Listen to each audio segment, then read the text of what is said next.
In this video, I will show you how to use Napkin AI to transform your text into a professional project roadmap.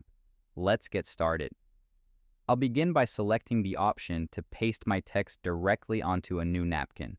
Once the canvas opens, I'll enter the details for my Q3 product expansion strategy, outlining each phase from market research to the global launch.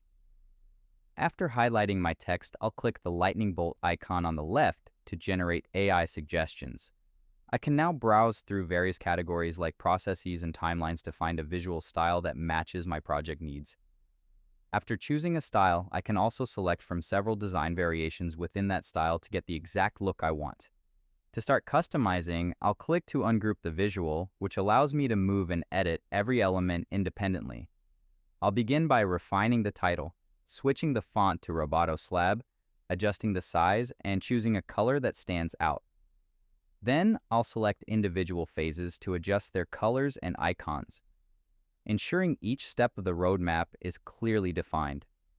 Once I am satisfied with the layout, I'll head to the export menu and download the finished document as a high-quality PDF. And there you have it. That's the complete process of using Napkin AI for a project roadmap.